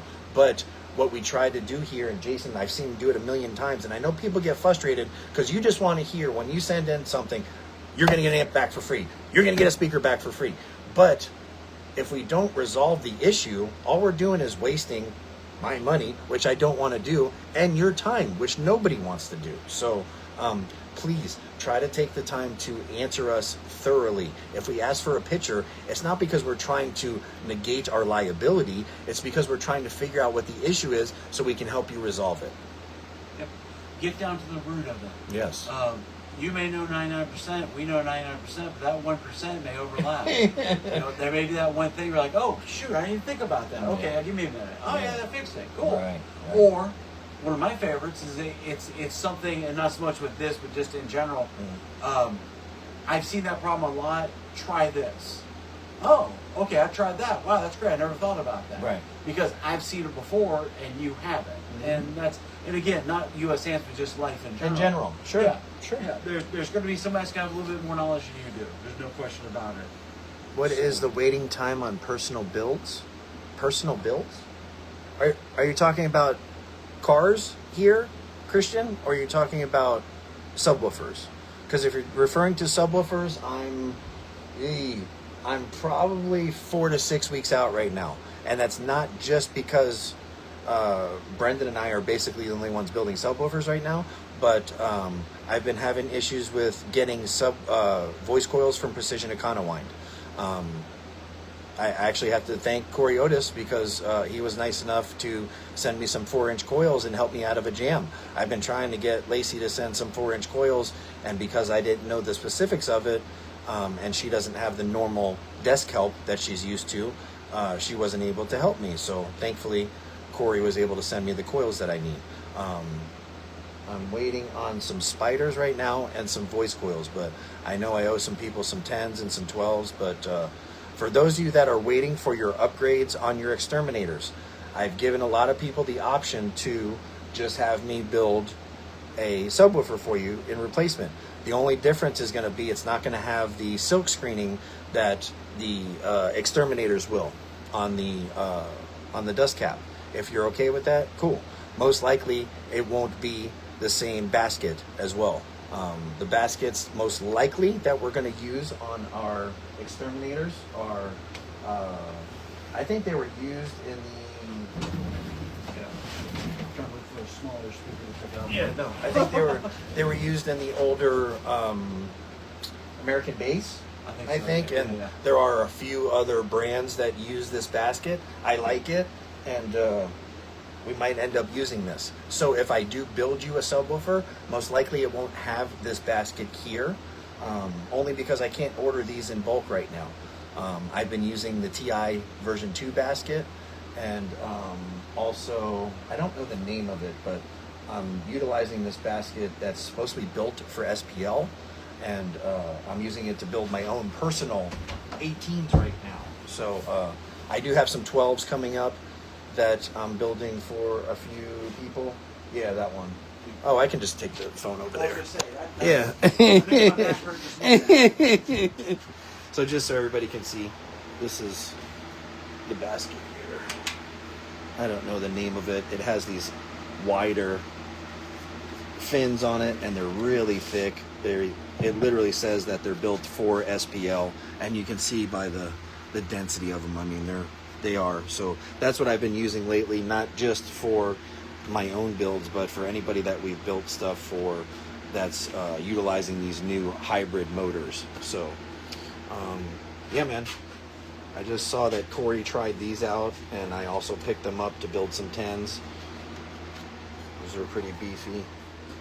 But yeah, if you have an issue that you don't want to wait until our exterminators come out, and I don't blame you, because it's probably going to be a while yet, and you don't mind me building you a subwoofer, just hit me up and we'll talk about it personally. Peter, you will have a 5K coming to you within the next few days.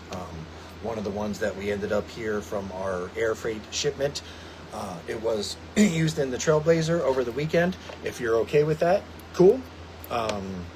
If you're not okay with it, then I will have to wait a few days and send you a different amplifier. We are hopefully very, very close now to receiving the Merlin shipment. I've already talked with Melissa, and she said that when they come in, she understands she won't see me for a couple of days. So that's where We are literally going to move stuff out. We're going to use the forklift, dump the pallets right here in the middle of the shop, and everybody's going to be there's going to be posts everywhere of everybody that used to hate us loving us because they're going to be receiving their Merlin amps. ShipStation is going to love us because we're going to be paying their bills for the next. Anyway, thank you, Christian. I appreciate your order, brother, and thank you, Peter. I appreciate your patience. Kristen Davis, though, says, thanks a lot, and I have an old 150X I'd like to donate. Oh, thank you. Yeah. Hit me up. That's an old Exterminator amplifier. I'd appreciate that. I will give you I'll give you a label to send it in, and depending on the condition of it, I will give you I don't know, like a percentage off of your next order or something like that. I don't want anything for free, though I do appreciate it. That 150X, most likely I will have refurbished and utilize for somebody else that needs an amplifier. So thank you very much. I will pay that forward.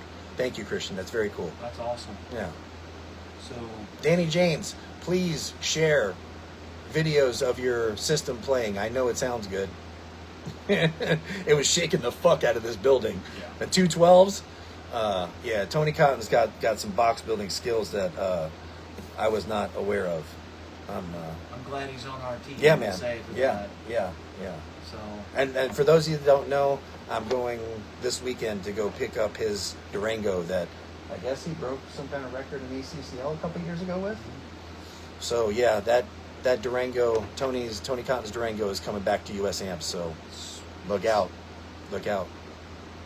that seems to be about it. Yeah. It's coming up on 2 o'clock. Thank you, Peter. Okay. All right, guys. Thank you very much. Thank you again for joining, even though it is a Tuesday. I didn't want to skip because we've been progressively having decent numbers, and I really appreciate it. I am going to share this now on our YouTube channel. Please go to our YouTube channel. At least subscribe. If you want to go through the videos and there's some that you like, cool. You don't have to like them all. If there's something that you want to see content-wise on any of our channels, please share and let me know what that is. Christian, you've needed more sub in the cruise for a very long time, my friend. That's the only thing that you're lacking in there. I don't even think you need 2 15s. I think 2 decent sized 12s in another enclosure would be more than enough. Again, I just want to shout out to Seth and the guys over at Glow Voltage, Brandon and the guys over at Trunk Thunder Lithium, Trevor Moon at All Things Audio.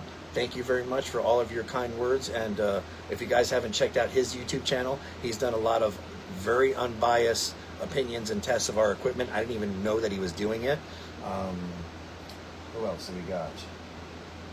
I know I'm forgetting somebody. Team Megahertz. thank you guys. I love you all of the support that you have given us over the last few months. I know that us becoming team members of each other's brands, for lack of better terminology, was definitely a good jive. So for those of you that don't know or don't already subscribe, please check out the Ramblings by Jason and Russell on Sunday nights at 9, and check us out next Monday for Mondays with Mike and Jason.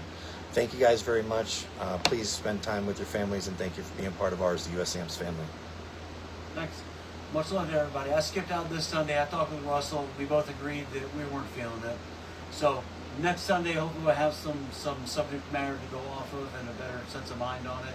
If you have any questions, comments, concerns, hit me up online. I'm Jason, aka Guy with the Meter. I'm always open for subject matter. There's nothing that we won't touch. Yes. Because between Russell and I, we've been there, we've done that. We're probably doing it tomorrow. Yes. So, hopefully I answered all your questions about damping factor and slew rate. If I didn't, please feel free to ask. If there's anything else that you want to talk about or you would like me to talk about next week, please shoot me a message and let me know what that is. Thank you guys again. I appreciate all the love. I'm seeing all the hearts and thumbs up, man. Thank you guys very much. We appreciate you. We'll see you next week.